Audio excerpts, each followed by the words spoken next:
الحمد لله وكفى وسلام على عباده الذين اصطفى أما بعد فأعوذ بالله من الشيطان الرجيم بسم الله الرحمن الرحيم كل نفس ذائقة الموت صدق الله العظيم. بزرگوں، اللہ تبارک و تعالیٰ نے جو اس کائنات کا نظام بنایا ہے، اس نظام کا ایک لازمی حصہ ہے کہ یہاں کوئی ہمیشہ رہنے کے لیے نہیں آیا ہے. جو یہاں آیا ہے اس کو بہرحال جانا ہے. ہمیشہ رہنے والی اگر کوئی ذات ہے تو اللہ تبارک و تعالیٰ کی ذات ہے جو ہمیشہ باقی رہنے والی ہے. ابھی آپ نے سنا کہ جناب الحاج حافظ سراج الحق صاحب رحمۃ اللہ علیہ، میں سمجھتا ہوں کہ مجھ سے زیادہ آپ حضرات ان سے واقف ہیں کہ اس مرد کار نے فراغت کے بعد سے لے کر دم واپسی تک اپنی پوری زندگی منگیر کے اس سرزمین پر گزار دی، اور جو کچھ بھی جتنا بھی اور جیسا بھی ہو سکا انہوں نے شاہ فیملی سے لے کر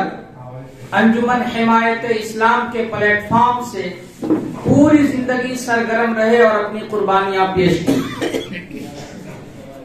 ہم دعا گو ہیں، ہم سب کو دعا کرنی چاہیے کہ اللہ تبارک و تعالیٰ ان کی خدمات کو، ان کی قربانیوں کو قبول فرمائے، ان کے لیے ذخیرہ آخرت بنائے. آج ان کی یاد میں ہم سب یہاں جمع ہیں. ظاہر ہے کہ اگر ان کے اتنے بڑے کارنامے نہ ہوتے، ان کی قربانیاں نہ ہوتی، وہ اپنی زندگی جی کر یہاں سے چلے جاتے، تو آج ان کی یاد میں ان کو خراج عقیدت پیش کرنے کے لیے ان کے محاسن کو، ان کی خوبیوں کو، ان کی اچھائیوں کو، ان کی قربانیوں کو یاد کرنے کے لیے آج ہم لوگ یہاں جمع نہیں ہوتے. حافظ صاحب کی زندگی سے ہمیں اور ان کے تمام متعلقین کو، محبین کو، ان کے عقیدت مندوں کو یہ سبق ملتا ہے کہ انسان کی اصل انسانیت یہ ہے کہ وہ مخلوق خدا کے لیے، خلق اللہ کی خدمت کے لیے اپنے آپ کو پیش کر دے. اگر کوئی انسان صرف اپنی زندگی جی کر یہاں سے چلا جاتا ہے تو وہ کہیں قابل ذکر نہیں ہوتا ہے، اور اسے یاد کرنے والا کوئی ایک فرد بھی نہیں ہوتا ہے. لیکن بعض انسان جو اپنی زندگی کے مقصد کو یاد رکھتے ہیں اور انسانیت کو معراج تک پہنچاتے ہیں، وہ دوسرے ضرورت مندوں کے لیے اور اللہ کی مخلوق کے لیے اپنے آپ کو وقف کر دیتے ہیں، تو ظاہر ہے کہ ان کی قربانیاں ایسی تابندہ اور پائندہ ہوتی ہیں کہ رہتے دنوں تک یاد کی جاتی ہیں، اور اللہ تعالیٰ بہت ممکن ہے کہ ان کی قربانیوں کو ان کے لیے ذریعہ نجات بنا دیتا ہے. تو اس لیے ہمارے لیے حافظ صاحب کی زندگی سے یہ سبق ہے کہ ہم جانوروں کی سی زندگی نہ جئیں بلکہ انسان بن کر زندگی گزاریں. اور انسانیت کا تقاضا یہ ہے کہ اپنے مفاد سے باہر ہو کر ہم خلق خدا کے مفاد کے لیے اپنے اللہ کی دی ہوئی نعمتوں کو، اپنے ہاتھ کا استعمال غریبوں کے امداد کے لیے، اپنے قدم کا استعمال ان کے امداد کے لیے، اپنے دل و دماغ کا استعمال ان کے امداد کے لیے، اور بے سہاروں کو سہارا دینے کے لیے، قوم و ملت کی ترقی کے لیے اور قوم و ملت کو عظمت رفتہ کیسے مل جائے اس کی فکر میں لگا دیں. یہی ہمارا کام ہے اور یہی اسی لیے ہم دنیا میں بھیجے گئے ہیں. انسان کو اللہ نے جو پیدا کیا ہے اس کے بہت بڑے مقاصد ہیں. یہ آنکھیں اس لیے اللہ دی ہیں کہ انسانیت کے غم میں روئے.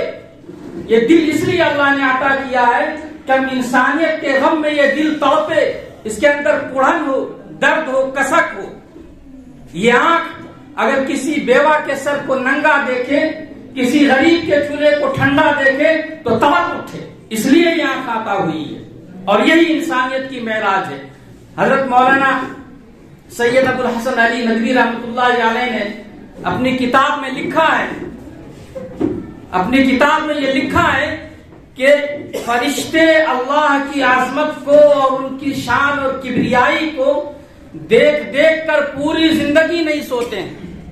لیکن ایک انسان کسی کی تکلیف میں اگر ایک رات ایک لمحہ جاگ جائے تو فرشتوں کی پوری زندگی کا جاگنا اس کے ایک لمحے کے جاگنے کا مقابلہ نہیں کر سکتے. ایک انسان جب کسی کے دکھ تکلیف میں اپنے آنکھوں سے آنسو گرا دیتا ہے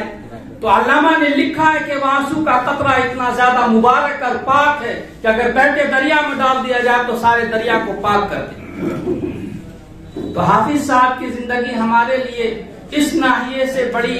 عبرت کی چیز ہے، نصیحت کی چیز ہے کہ جس طرح انہوں نے فراغت کے بعد سے اپنے آخری دم تک انجمن حمایت اسلام کے پلیٹ فارم سے، شاہ فیملی کے ممبر و محراب سے انہوں نے قوم کی رہنمائی کی اور قوم کے لیے اپنے آپ کو وقف کر دیا. ہمیں سبق ملتا ہے کہ ہم بھی اپنی زندگی کو خلق خدا کے لیے وقف کر دیں، اور اسی طرح پھر اس کے بعد نتیجہ اس کا یہ مرتب ہوگا کہ جب ہم دنیا سے جائیں گے تو ہمارے یاد کرنے والوں کی، ہمارے متعلقین کی، ہمارے احباب کی ایک لمبی فہرست ہوگی. سب کی زبان سے دعائیں نکلے گی اور اللہ تعالیٰ ان کی دعاؤں کے نتیجے میں ہماری مغفرت کرے گا. بزرگوں، ہم نے ایک آیت پڑھی، کل نفس ذائقۃ الموت. ظاہر ہے کہ موت ایک ایسی سچی حقیقت ہے جس کا دنیا میں کوئی ایک فرد بھی نہیں ہے جو انکاری. تو آنے جانے کی یہ کہانی دنیا جب سے بنی ہے تب سے جاری ہے، اور جب تک دنیا رہے گی تب تک یہ آنے جانے کی کہانی دہرائی جاتی رہے گی. ہمارے لیے عبرت اس میں یہ ہے کہ جس طرح آج ہم حافظ صاحب کے لیے تعزیتی نشست میں شرکت کر رہے ہیں، کل یہی باری ہماری بھی آنے والی. ہم کو اس موقع کو عبرت کے طور پر دیکھنا چاہیے کہ ہم اپنے موت کے پہلے، ہم اپنے وقت کے آنے سے پہلے آخرت کی تیاری کر لیں. حضور اکرم صلی اللہ علیہ وسلم کی حدیث ہے کہ عقل مند انسان وہ ہے جو اپنے موت سے پہلے اپنے موت کے بعد والی زندگی کی تیاری کر لے. اور یہ زندگی جو چند روزہ زندگی ہے، اس کے بعد جو ایک زندگی ہے جہاں سے اصل ہماری زندگی کا آغاز ہے، وہ ایک لامحدود زندگی ہے، اور وہی کی کامیابی اصل کامیابی ہے اور وہی کا نقصان اصل نقصان ہے. اللہ تعالی ہم آپ کو اپنی جو بقیہ زندگی ہے اس کو اللہ کے مرضی کے مطابق گزارنے کی توفیق مرحمت فرمائے. حافظ صاحب رحمۃ اللہ علیہ کے لیے جو قرآن خوانی اس وقت ہوئی ہے، جو کلمہ و تسبیحات کا اہتمام ہوا ہے، اللہ تعالیٰ اس کو قبولیت سے نوازے اور ان کی تمام قربانیوں کو قبول فرماتے ہوئے اللہ مقام جنت کے اندر مقام کریم عطا فرمائے. وآخر دعوانا ان الحمدللہ.